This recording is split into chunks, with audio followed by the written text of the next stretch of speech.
All right, that song is slowly fading out. That was Dynasty with Freeman's Anthem off of Titanic Mass. Before that, Destinia with the title track off of Metal Souls. You heard Rhapsody. Now, this is like version 5 of Rhapsody. This is Luca Turilli and Fabio Leone back together again with Decoding the Multiverse off of Zero Gravity. That's a nicely nerd title. Majesty before that with Church of Glory off of Legends. And this wraps up the first hour of the show, wraps up the Mostly Metal segment. I'm surrounded by people in the studio now, and we are getting ready to talk wrestling.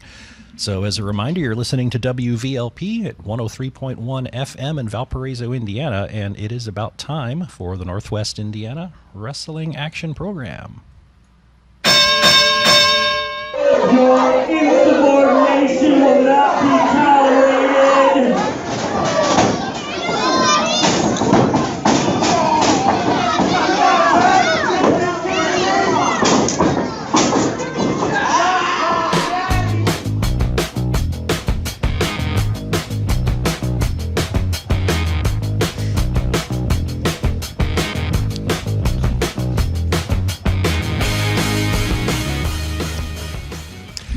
Welcome to the Northwest Indiana Wrestling Action Program. I'm Ken Luther, Ken the Metal Professor, and for the next, well, hopefully 57 minutes or so, we are going to be talking all things backbreaker wrestling. With my guests in the studio, we were just talking about being nervous, and I'm like surrounded by this wall of people now, and it's a little intimidating. From my left to right, we have Cade Lee. Hey, how's it going, Ken? Thanks for having us. You're welcome, and we're doing this to test the microphones and make sure we can hear everybody. And Lynn Marie. Hello. Hello. And Caroline. Caroline. Say hi? I knew I would get it wrong. Hi. She's here to keep us in line. And the new legacy champion from Backbreaker Wrestling, Mr. Dick Davis. Hello, Professor. Hello. Can everybody hear all right? Yeah. Yes. Okay, and I can hear you. So this is so far so good. There's a lot of stuff to talk about, and I don't exactly know where to start. So I think I'll begin with Mr. Davis here, because sort of the impetus for having this large gathering of people was a suggestion that I have you in the show, and that was sort of an accidental happenstance because when you did win the Backbreaker Legacy Championship, you were celebrating in the ring and hoisted a small child up on your shoulders. Right. And not knowing anything, I said, "Hi, maybe that's his kid he's celebrating with." And it turns out it wasn't. Turns out it wasn't. Not the first time I've been mistaken for having a kid when I have zero kids at the moment. But long story short, that child that I hoisted up onto my shoulders to hold my newly won first singles wrestling championship is Evan Metz, and Evan Metz is undoubtedly my biggest fan right now. He comes to all the shows. He was just at my signing earlier. He caught the first bandana I ever threw out at Backbreaker Wrestling. I signed it for him. He caught a pair of my sunglasses. He wears my shirt all the time. He wears it to school. And not my son, but biggest fan. So just kind of spawning from all the support that him and his dad and his brothers have all kind of showed, not just me, but for the promotion in itself. So I feel like, I'm this kind of new guy compared to when I started. I'm all about the kids now, right? So, it's about time I kind of feel like I give back a little more than I ever have before, because I feel like I've been getting so much just from working for these two right here. That's nice. When I did that, fortunately, Evan's parents were forgiving, and they thought it was kind of funny. Apparently, his mother thought it was very funny, and his dad said, you should have him on the show to explain this and make sure the genealogy lines are set straight and there's no confusion especially for poor Evan there. And so, who would have thought? When I started coming to Backbreaker shows, and I really appreciate you guys letting me come in and set up the table and record audio and doing that. So I haven't been to every show, but most of them. And when I first started going there, who would have thought that you would be sitting here peacefully with these two? So it seems like there's a bit of a history here. Yeah. So just so interesting, the dynamic that I have with them now compared to when I started. I kind of joined the company with them being a little blind to who I was. I just kind of was able to swoop in by the recommendation of somebody else, got thrown in the mix with Johnny Motley, who I had a previous history with. Mm-hmm. So for anybody listening that has been following Backbreaker, that's kind of where everything kind of started blowing up last year. Just old beef, hadn't been hashed out, and then poor Sean, poor Lynn, got like thrown into everything, and I could say I wasn't in a good place or I was in a bad place or whatever, but like I just wasn't on straight. But you know what? It's like looking at that time and looking at like our relationship right now, what they've done for me, what I've felt like I've been able to accomplish with Backbreaker Wrestling because of them, because of the opportunities that they have given me from the start, despite how rocky it was in the beginning. It's unparalleled. Like, I've never been happier working for a place than I am with them right now. That's good. So how Backbreaker's been around? It's been more than a year because you had a 1-year anniversary. Is it approaching 2? Is it a year and a half? It'll be 2 years in October. Okay, wow, time's going by fast, and it's interesting that for all the times that I've been there, if I try to think of somebody, the first 2 or 3 names that I immediately associate with Backbreaker, Dick Davis is one of them because I've seen him at so many of the shows. If somebody had told you a year ago that he would be in the position he is now and kind of almost carrying the torch. I might not have saw the position me and him are in together. He was suggested to me. I knew him and Johnny had unfinished business, and I think I have a pretty good eye for talent. And I can look and say, yeah, he's a talented guy. Like I said, we went into it kind of blind, and he just plugged into the company. At first, we were a little at each other's throats. Maybe I bit off more than I realized I was going to be chewing with him and Johnny. But after we got that all squared away and that all figured out, I mean, everything has just been a great ride since then. So if you'd asked me back then, do you think we'd be seeing eye to eye and getting along? Then no. But I'm sure glad it did happen. Mm-hmm. Say something about the Legacy Championship itself. What made you decide to bring that into play? The Legacy Championship is essentially what you would associate like on TV, like an Intercontinental Championship or a U.S. Championship. And I really wanted to have an older school style, something that would promote a faster pace, harder hitting match, and we've structured it a lot like an old TV title. So there's a 15-minute time limit on each match, and that just pushes the action right off the bat. The challenger is going to be out there to win, and he's only got 15 minutes to do it.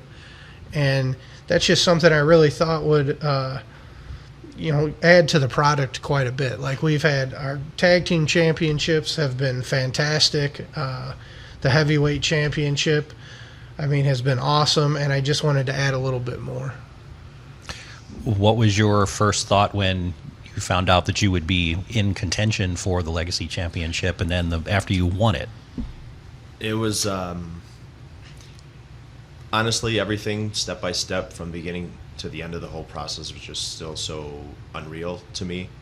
From the beginning, like knowing, wow, I'm on my way. This is it. It's sink or swim. If I don't do this, when is it ever going to happen? I told some fans earlier at the signing that they didn't even realize at the show. I may have posted it on social media at one point or another, but the Backbreaker Wrestling Legacy Championship is actually my first singles wrestling championship ever. I've held tag team titles with a few different partners, different promotions, different places, but I've never had a championship to myself. So as you can imagine, winning it at the end of it all was surreal. It was one of the biggest moments of my career, if you want to call it that. And leading up to the moment, I always thought myself, why did it take so long? You know, how come it never happened before? I never got the opportunity, never got the chance. Why didn't it happen until now? Quite honestly, I wouldn't have rather it happened anywhere else.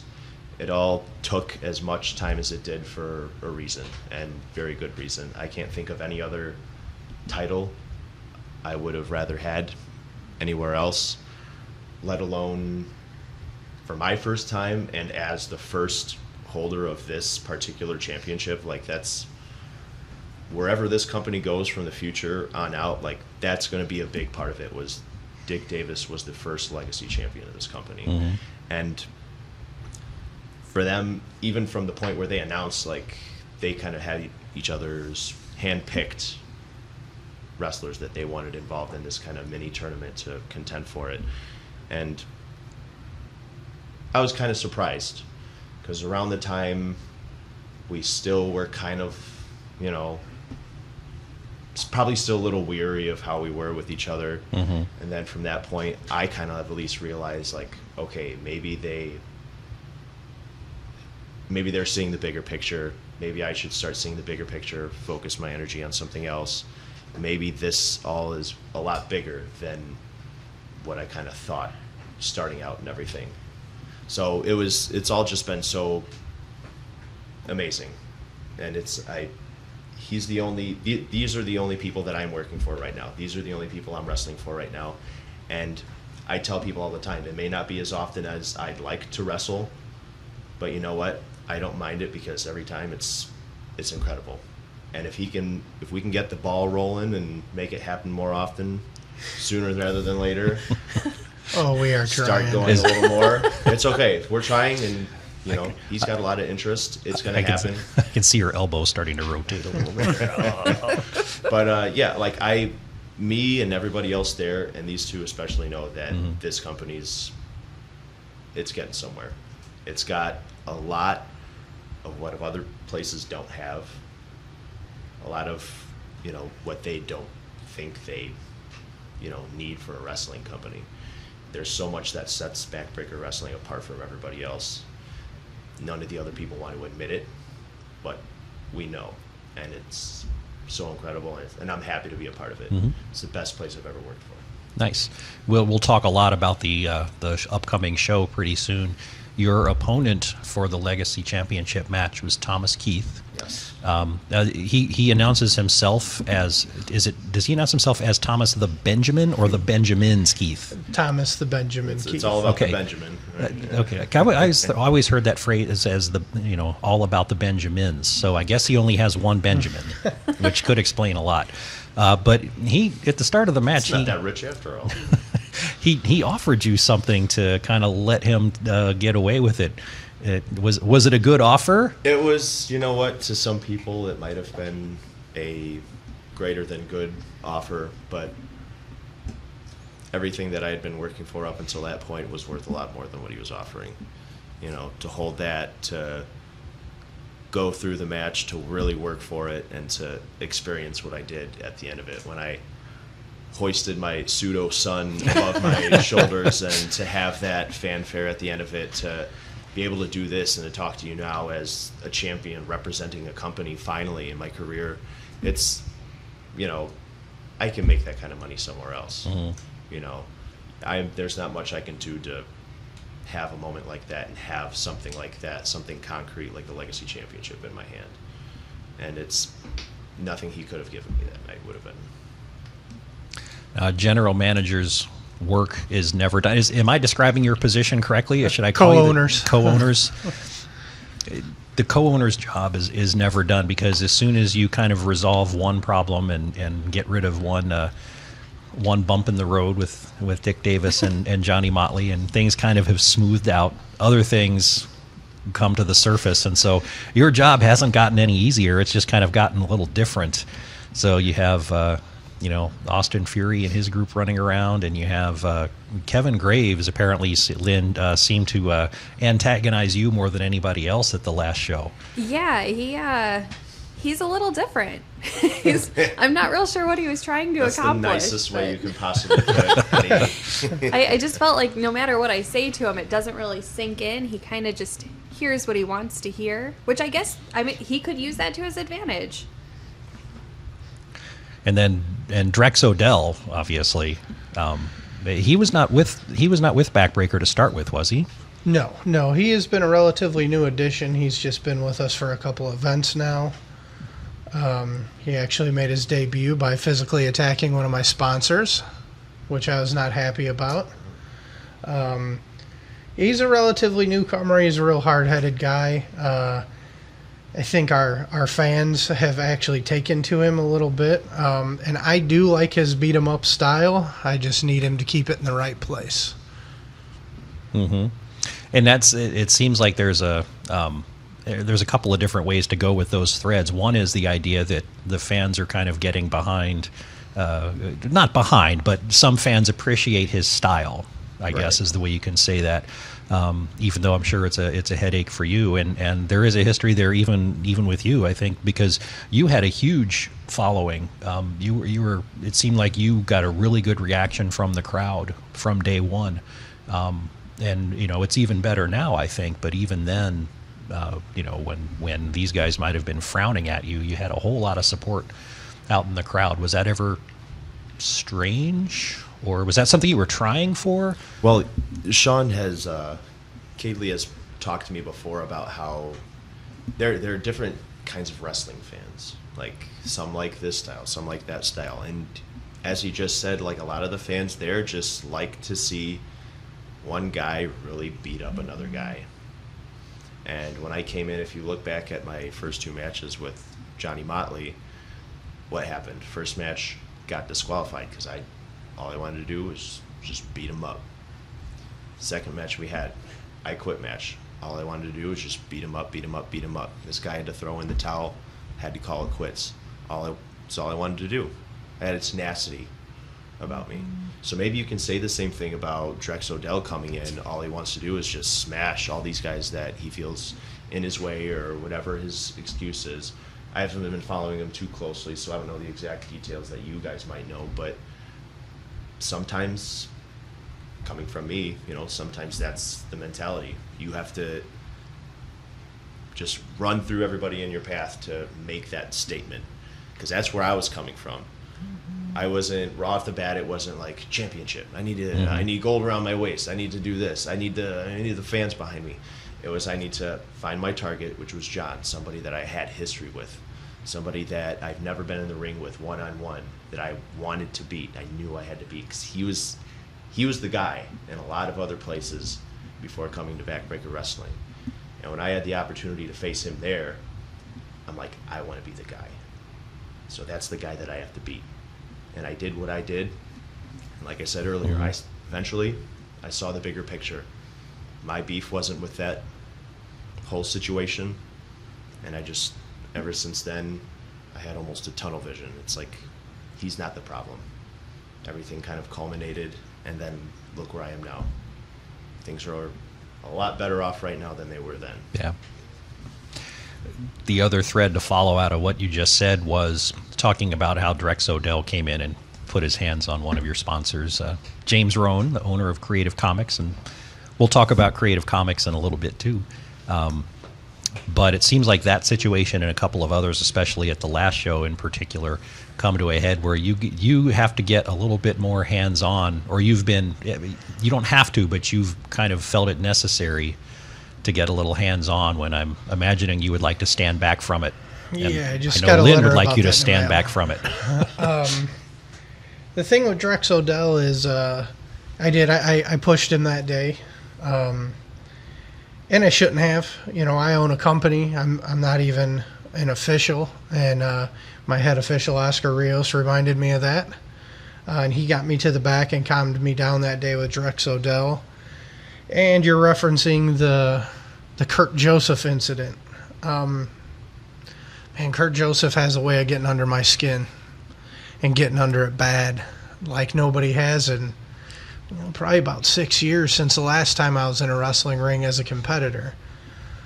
I punched him in the face a couple times, gave him my best shot, and a couple days later he had Mr. Beautiful Kevin Graves deliver me an envelope with some legal documentation in it. He's not suing me He thinks I am unfit to run the company, and he thinks he is more fit to run the company than I am. I haven't addressed that publicly yet, but that was the gist of it.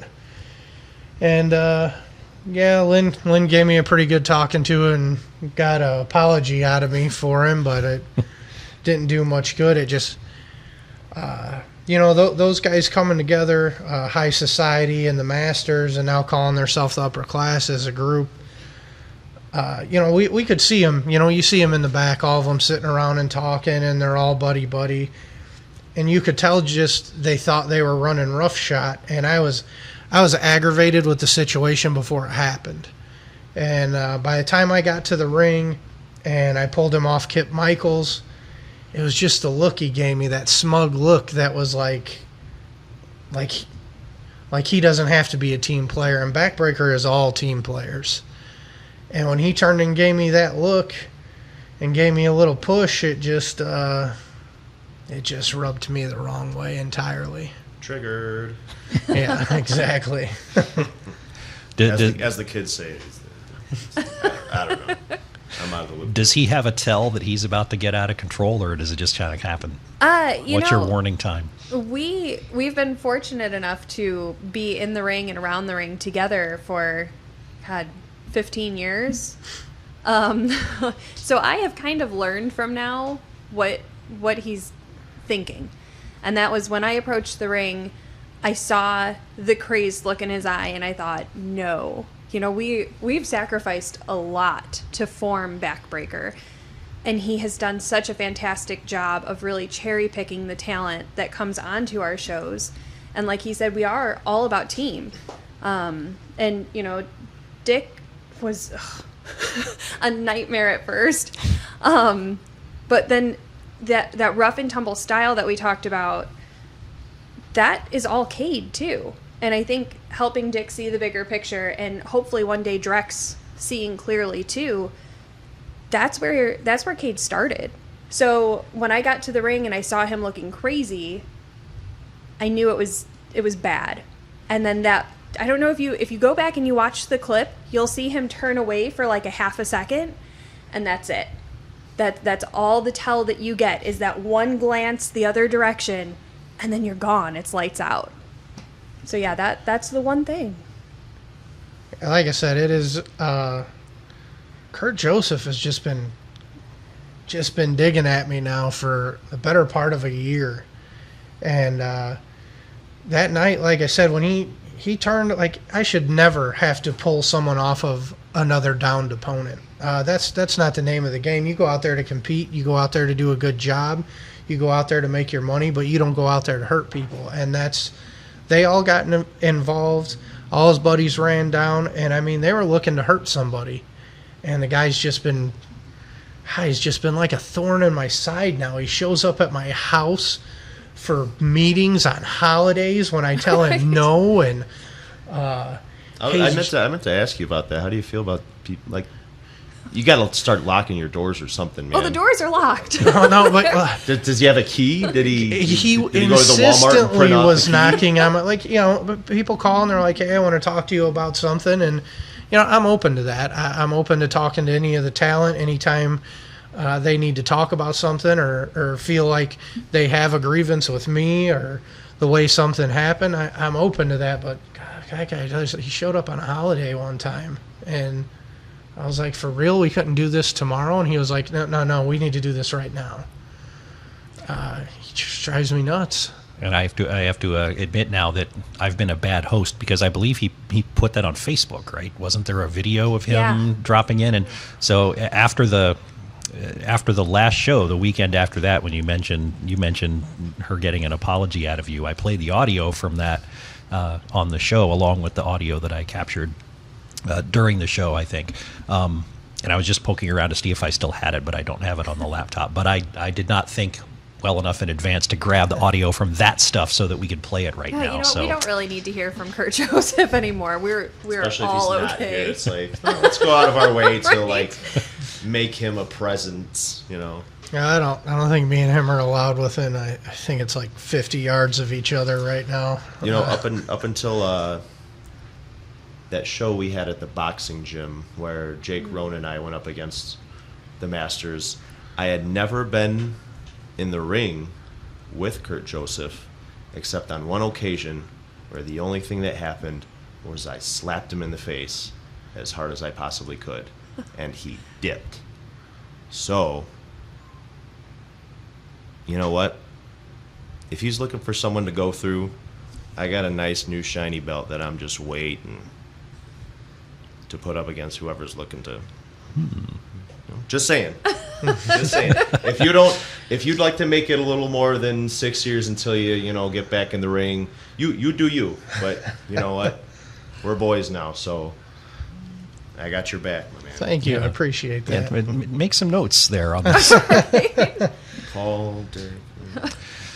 Speaking of a presence, you mentioned Creative Comics, or I mentioned Creative Comics when you mentioned Drex Odell putting his hand on a sponsor, and it seems like Creative Comics is a big presence in the backbreaker world. They are one of your sponsors. Absolutely. The owner is Jim Rohn. His son Jake is now one of your talent, which is really good to see.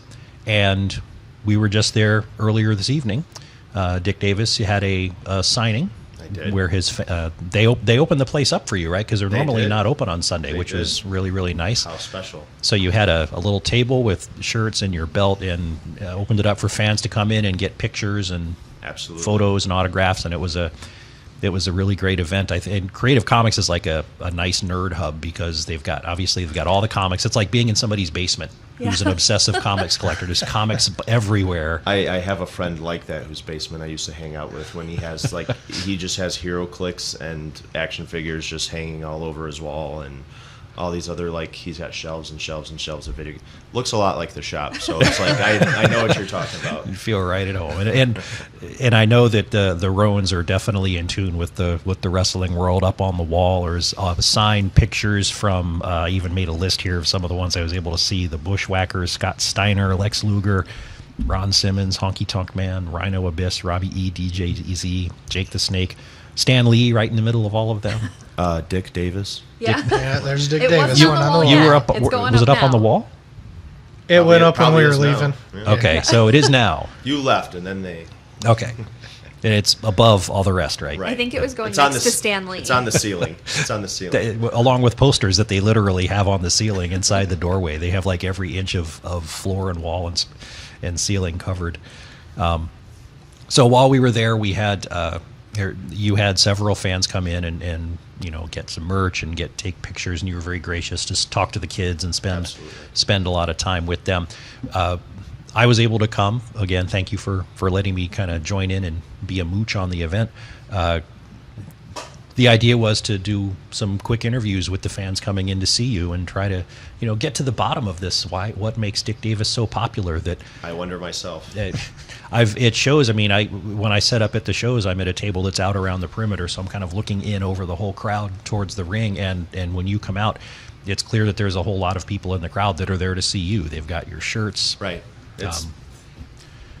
It's another big part of how I was talking to everything before. Like, you go from the moment I come out the curtain, once it started becoming a craze, I started seeing seas of my T-shirts, and it's a huge part of it. And I can't believe, thanks to everyone, if you're listening, that came out today, and just thanks to everyone else for buying the T-shirts, buying pictures, and just for all the support. It's been nuts, and I feel like I've come so far in such a short amount of time just with this company.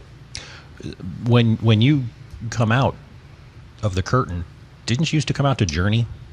Was that you? Not Journey, it was Jefferson Starship. Oh, Jefferson Jane, right? Yeah. It was a J. I had It the was J. Jay. It was Close enough. a lot of Yeah. J's in that one. Yeah. So yeah, Jefferson Starship. You know what? I think it did me well. It ran its course. But I felt good about on the ropes. I felt like it was my night, and I felt like I needed something big. I needed something different, and I actually had a personal friend of mine kind of hire on a couple members of a band that he knows from Chicago, and they whipped up that brand new theme song that you guys heard that I debuted at the show, and I'm very happy about it. Maybe somewhere down the line we'll juice it up a little bit and make it a real jammer, make it a real banger. And blow down the house with it. Got to save that for a special occasion, though. Are you phasing out of sort of the Dick Davis branding version 1.0 with the red, white, and blue coloring? Or You know what? I am always trying to do something different. From even just changing the slightest detail, I try to do something different, even if it has to do with my appearance. Every show, whether I switch knee pads or wear 2 different kinds of knee pads, or The do robe. something. The robe that Kat, my lady love, made for me, just for the occasion. I'm always trying to do something different, and it's maybe that's what some people like about it. Maybe they're tired of seeing someone come out and do the same thing over and over again. With me, you're not going to get that. With me, I'm always going to give you at least a little something different. I always, maybe it's a ADD thing, I don't know, but I always want to change things. I always want change. I always want to do something different than the last time I did it. And that's just the red, white, blue. You can't go wrong with red, white, and blue. So I don't think especially that's this time of year. Right. When in season. So I don't think that's something that I'm phasing out. As you know, like one of the kind of shticks, the little monikers I use is Wet Hot American Wrestler. Those that are familiar with, Netflix or literally anything that are familiar with Wet Hot American Summer, that's where I use the theme song from. And it's just the little things I'm changing because it's like, okay, I don't want that to be a blatant, direct reference to like that. So change the theme song. The Wet Hot American Wrestlers, not as big and blatant of a stamp on who I am. I still use like the little caricature emoji things whenever I do my posts and stuff, but it's not like he just made like postcard kind of trading card type things to sell at the comic book shop, but it's not Wet Hot American Wrestler Dick Davis, just Dick Davis, a man of many names, king of old style, Wet Hot American Wrestler, Dashing Dick. I think a lot of that has to do with how you've evolved. I mean, at the beginning, and I did not follow your career before you came to Backbreaker, so I was completely ignorant to you. But it was like you needed that. Like that was your confidence boost. That was, okay, well, I'm Dick Davis, and you can think of me when you associate me with these things. But now you have become such a standout star, you don't need those crutches because your talent and your confidence and all of the hard work you've put in, they shine on their own. So you're allowed to evolve and you're allowed to become this new version of Dick Davis, and he's awesome. He's a celebrity on his own. Thank you. Oh, sweet. And if anybody has picked up the longer term shirts, the beer cozies with the, right. For the people that haven't seen it, it's is it fair to say it's like the old style? It is. The old It style is. logo with Dick It's Davis safe- instead of it's old safe to style say, yeah. shirts and the beer cozies. But now you have a line of shirts where it's it's a profile with a mustache. It almost looks like the famous Harry Carey kind of sketch art profile, except it's clearly you, not Harry Carey, obviously. Right. Well, I try to. It goes without saying, I'm a Chicago guy. I take pride in where I'm from. I currently live in Michigan, but for 28 years of my life, 28 years of my life, I've been a Chicago guy. So I'm very proud of where I'm from, so I try to pay like little homages, is that how you say the word? Homage to the city that made me who I am. So rather than, like you said, like, oh, it reminds you of Harry Carey, where I got it from was the old Ditka's Restaurant logo. Okay. So that's like the black shirts with like the little script doodle face on it, Dick Davis, Chicago, Ditka's Restaurant, Chicago. That's where I got that from. The old style is, obviously a heavy influence of my merch. Is a hot seller. The blue baseball T-shirts like went out like that. The koozies were a must. And then I have my other red baseball T-shirts, which not so much Chicago based, but I got like influence. I went to Washington D.C. last year, and there was a Washington D.C. like signature beer called National Bohemian, lager beer, whatever it was. So I kind of like just had the idea right away when I saw the logo on the beer, and I'm like, oh, well, I got to make this into something, T-shirts, koozies, and what did I do instead of National Bohemian Beer, National Slovakian Wrestler, Slovak, you know, so a little off base from the Chicago, all the Chicago stuff, you know, that I've been doing. I can do a little more widespread stuff with it, fixed up the face a little bit, the tagline, everything in it, and boom, I got a shirt. My mind would be like working on all cylinders, like coming up with these like t-shirt ideas. I used to be like, oh, I don't really know what to do, you know, and you see all these other people like, oh, if I make a t-shirt for myself, who's going to buy it? It's like, you can't just put your name on a t-shirt and like expect people to buy it. You have to have a thing. And when I was in that rut where I was like, well, I don't really know what to do, like I feel like I should give them something, but I didn't have anything. Nothing was coming up. And then all of a sudden, like, boom, I should do this. Boom, I should do this. Boom, I should do this. And it's a good way, you know, I'm making money off of it, but it's worth a lot more than that. Like, I love, like I said, walking out of the curtain and seeing, like, how many people in an audience of 300, 400 people wearing T-shirts with my name on it, holding koozies with whatever they might have in it, with my name on it, coming to the store today, having pictures of me, signing, you know, like, it's a lot bigger than that. So whatever I can come up with to kind of get these people to say, like, hey, I think people will like this. I think people will buy it. I think people will be more inclined to buy wrestling shirts in some occasions if it's not that blatant that it's a wrestling shirt. Right. You know what I mean? Like, if you're buying, if like for shirts like that, it's like, that's different. It's like, that's us. That's what you're coming to watch. We're radio. With my, they can't see. well, I understand. So the brand spanking new shirt that Cade Lee is wearing right now, the Backbreaker Wrestling and the old Sega logo, it's a pretty awesome shirt. But with mine, it's like, people will look at my shirts and be like, what is that? Like, and they'll be like, oh, it's a wrestling shirt. That doesn't look like a wrestling shirt.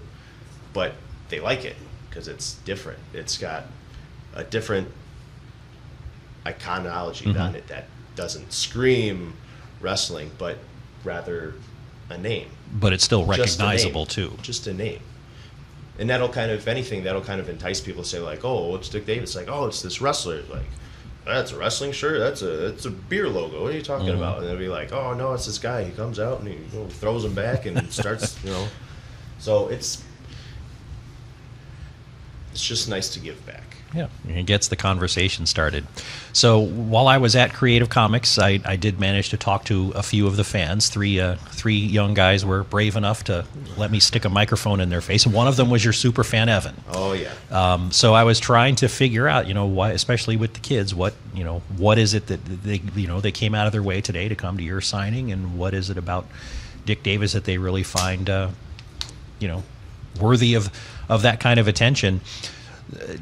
I asked them, to give me some good, cogent analysis of the situation, and Didn't know what those it words was mean? it was a little.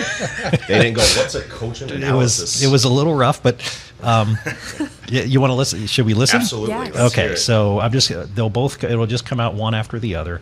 I left my folder on the computer when I was looking to see if I still had the apology video audio sitting around to play that again, but didn't have it. So And then you're like, we don't need that. so I think first we're going to hear Landon, and then we're going to hear Evan, and now I'm drawing a blank on his the other person's other kid, Jude. Okay. Man. So what is your name? Landon? Landon? And you must be Dick Davis's #1 fan, because it looks like you were here first for his signing. So who is your favorite wrestler, and why is it Dick Davis? It's just because he seems cool. He's from Chicago, so one of my friends live by him, so. Okay. Are you coming back to the show in August to watch him defend his Legacy Championship? Oh yes. Front row tickets? Who knows? Maybe. Maybe you'll get lucky. Who is your favorite person for him to wrestle against?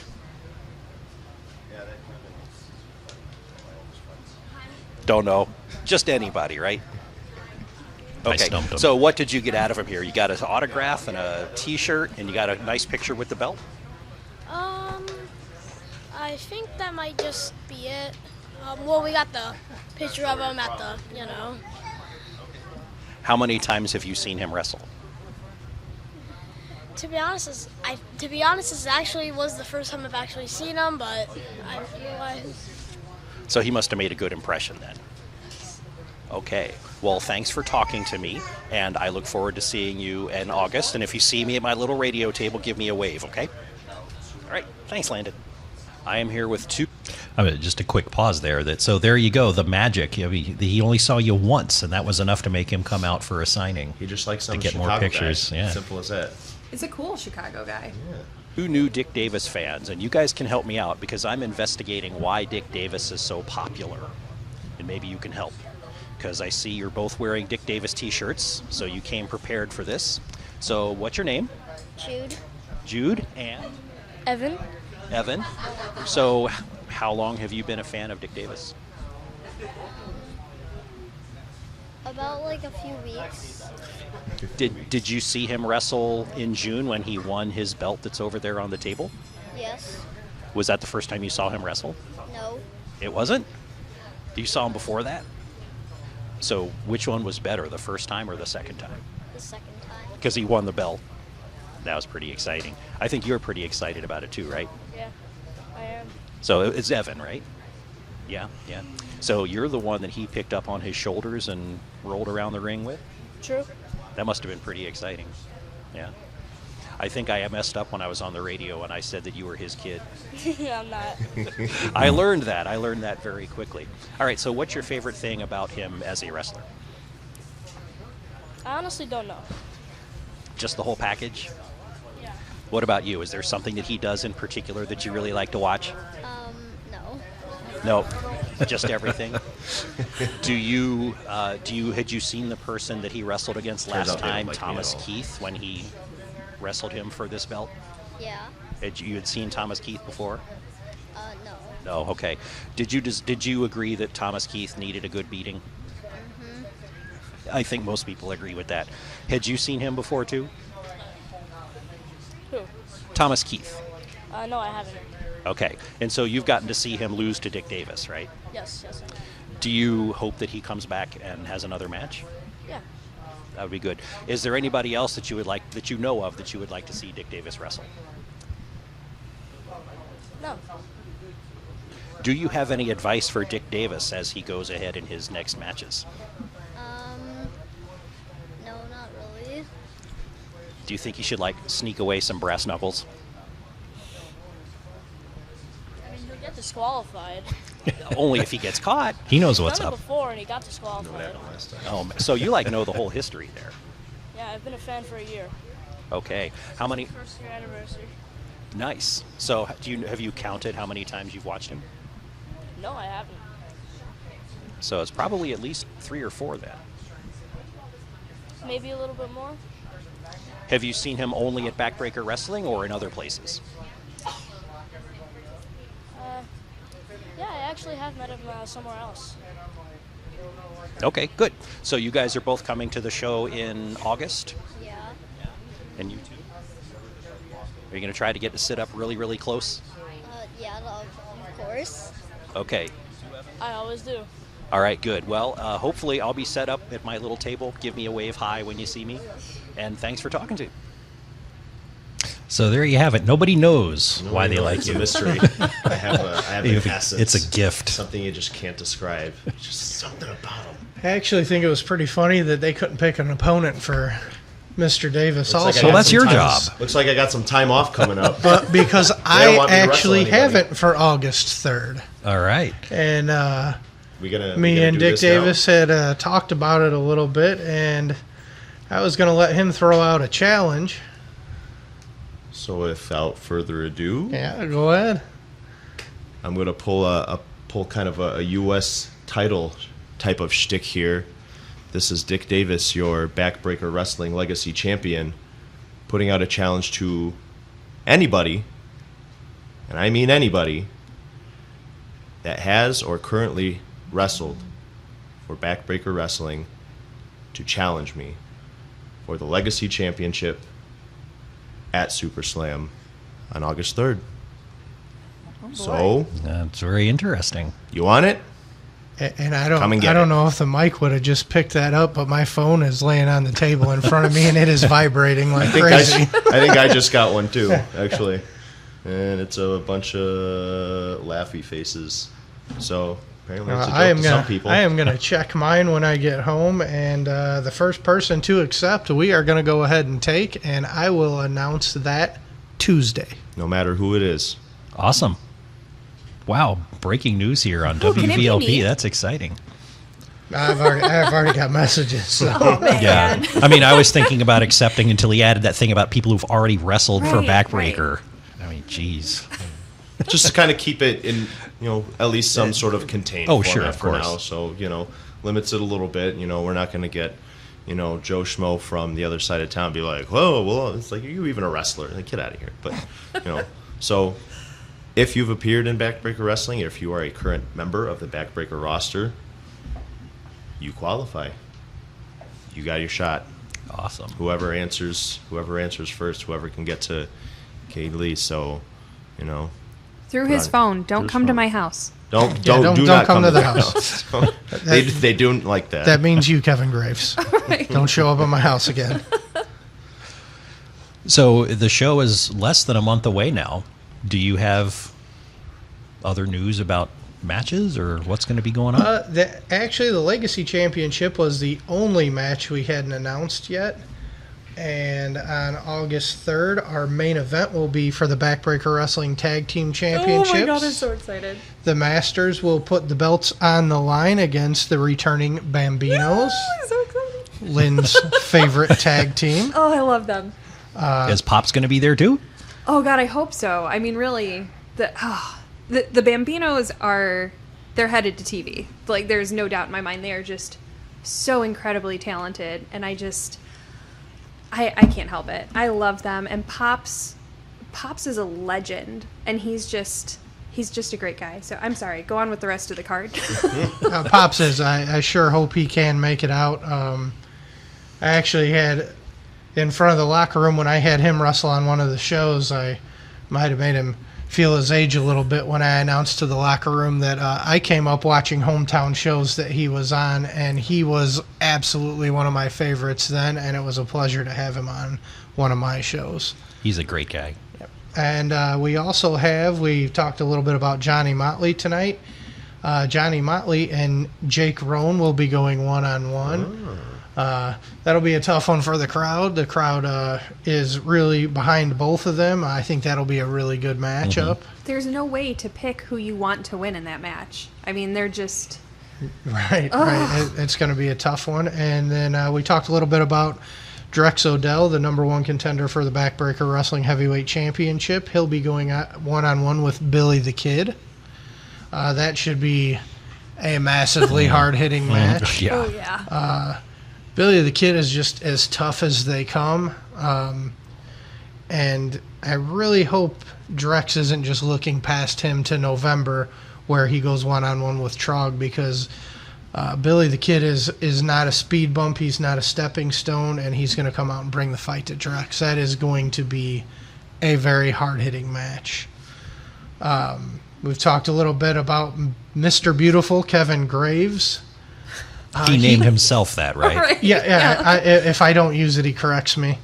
Fun fact, though, he actually did not name himself that technically. That was actually one of his nicknames in high school. Oh, boy. Oh. So if you ever get a glimpse at that yearbook that he carries around with him, you'll see a lot of little love letters in there about. He'll show you. You don't Dear even have to Mr. No, ask. I thought the yearbook was fake. When No, he stood that's up his. at the show and was reading out of it, and I was like, yeah, okay, he's making this up. But I was behind him on the stage looking down, and it was legit. That he was is reading verbatim. His Gavitt High School yearbook.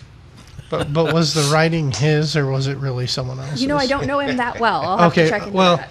He the event before on the ropes, he was scheduled to wrestle Trog the Caveman, and we had some scheduling issues with Trog, and Kevin thought Dinosaur breakdown? it was a heavyweight championship match, and was really upset that the match got canceled. And that's when he came to my house when I was supposed to be meeting with Kurt Joseph. was basically insisting on having a heavyweight title match. So I'm giving him a match with Trog the Caveman. That's not a title match, but Kevin really believes it is, so he's going to come out and. I feel like we could make it a title match because Trog's going to kill him.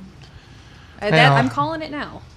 If you want to make it a title match, I'll let you sign off on You could make it a match for the one. title of most beautiful, because I think Trog should be right in line for something like that too. Trog is pretty. He's pretty. Trog, he's just awesome. And he's another one our fans just took to right off the bat. And I mean, the first on the ropes match that was for the heavyweight championship, I mean, Trog was in there, I think it was like 26 minutes. And lasted through everyone else before the Masters cheated him out of that. It was nice to see him come around and get a measure of revenge on them. He's great. I mean, I love him. I'm standing up screaming when he comes out, just like everybody else, but especially the kids. You know, Caroline, our daughter, has grown up around wrestlers, and, you know, we think a lot of our roster, they're kind of like her uncles, you know? And Trog even mesmerizes her. You know, she just... from the second he walks in the building is just like glued to him.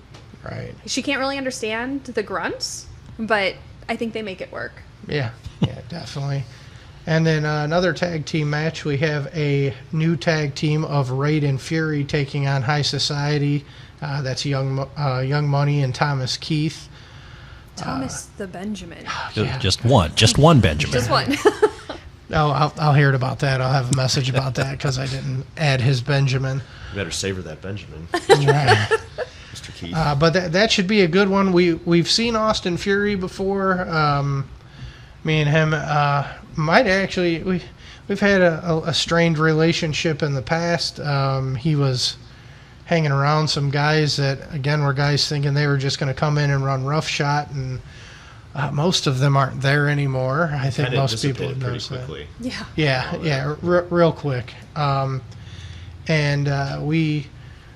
Me and him did some business. We did a charity show for him out at, as Dick Davis mentioned, at the DeMont Boxing Club, and me and him had a couple sit-downs and a couple talks, and him and his brother Rick Raid are going to tag up, like I said, against Thomas the Benjamin Keith and Young Money, and that should be just this card is just stacked. Like there's not a bad match on paper. If we can keep all the upper class gentlemen from getting involved in each other's matches, this is the best show on paper that I think we've had yet. And now Dick Davis with the open challenge, putting the Legacy Championship on the line. I mean, that's just going to top it off very nicely. Will this be Rick Raid's debut match for Backbreaker? Yes, it will. It'll be. I his like first watching time. him. He's excellent. That sounds good. And I like the way you're planning ahead because, you know, the show's coming up in August, but you've already got stuff lined up for November as well. So it's like a... in November at Mega very Clash. continuous. I like that. Yeah, Mega Clash usually happens in October. It's our anniversary and our biggest event of the year, but we did push it back to November. It'll give us a little more time to plan, a little more time to promote. And, I mean, the main event to that show is already set. That is...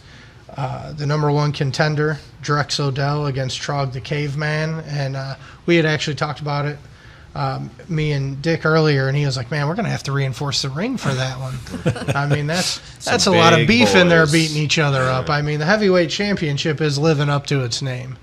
And it has since day one, since Shooter won it. And it just, those matches are just big guys just pounding on each other, and I really believe Drex Odell and Trog the Caveman is going to be something special.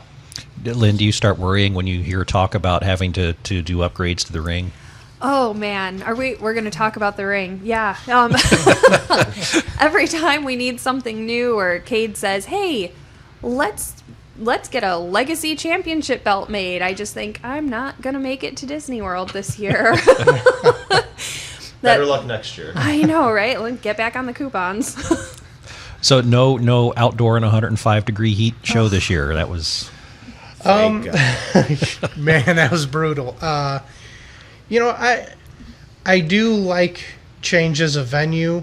I I do play a lot of things safe. We have a good setup in Griffith over That's at a great St. place. Mary's. You know, the building to me, it just like breathes wrestling, and I'm really big on big characters and big entertainment, and that building itself is a character. It just looks like old school wrestling to me. The big arched wood ceilings, the old fashioned wood basketball court floor. I absolutely love the place. So we're looking at some other places.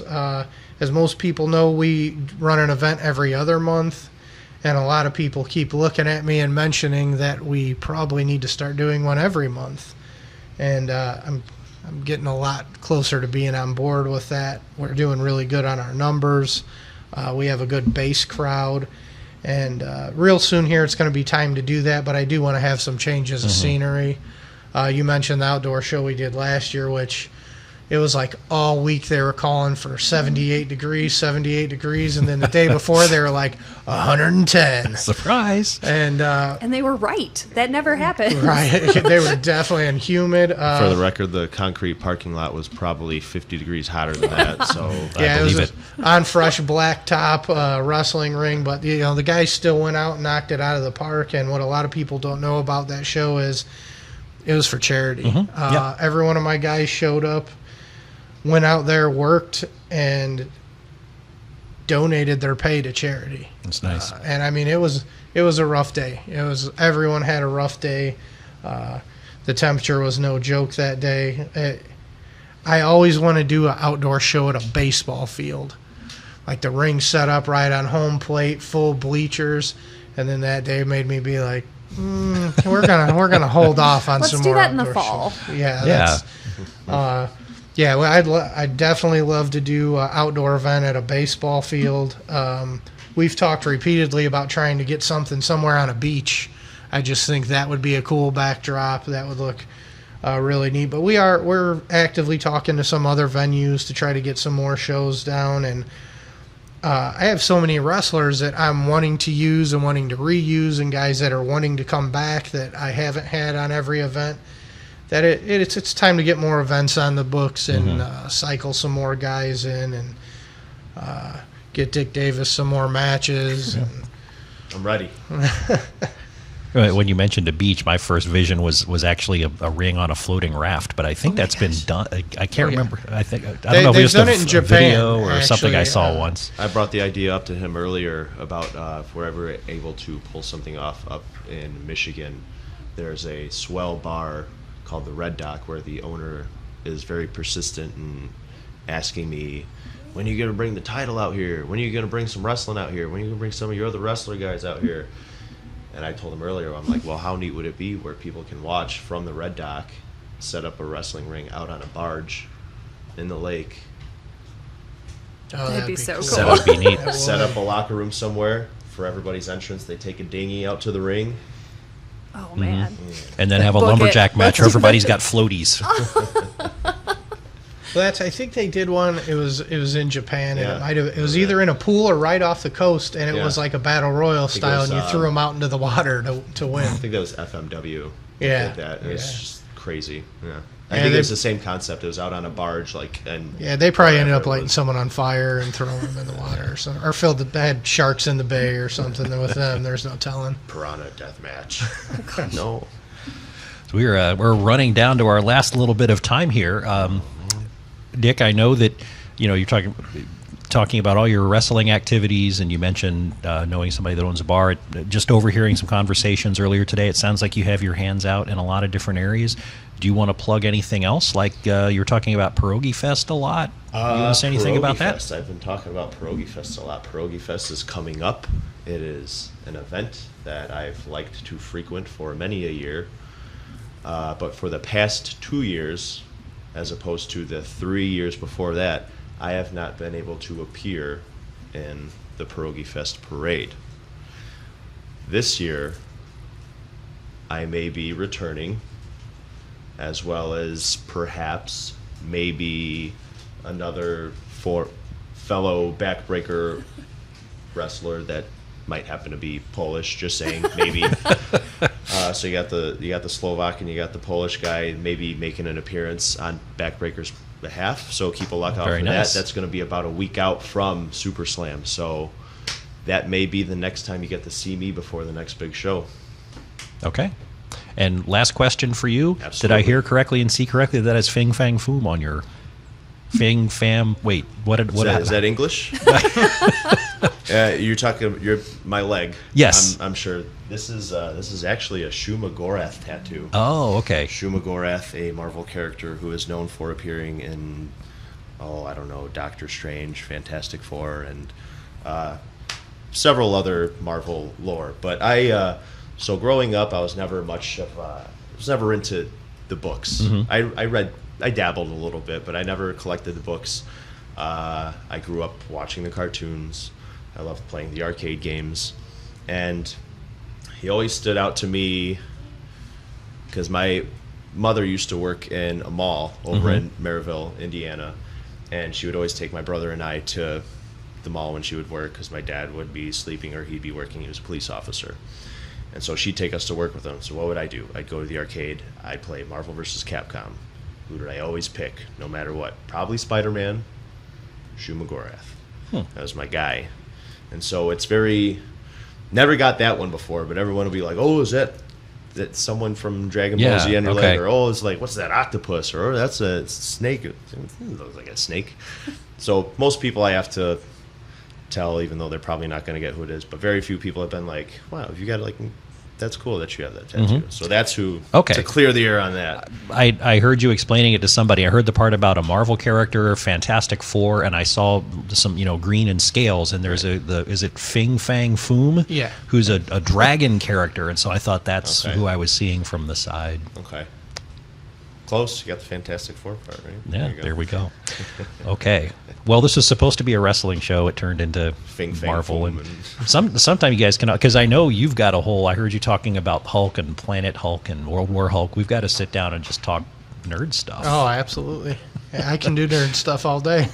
Yes, he can. All right. Well, Dick Davis, Lynn Marie, Cade Lee, thank you very much for coming in and talking about Backbreaker Wrestling.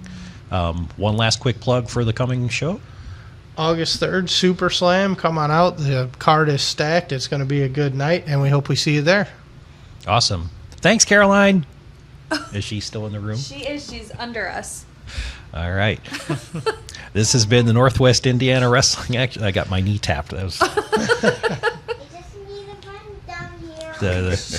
the Northwest Indiana Wrestling Action Program with special guest Caroline on WVLP, Valparaiso, Indiana. Have a good night, folks. Sweet Caroline.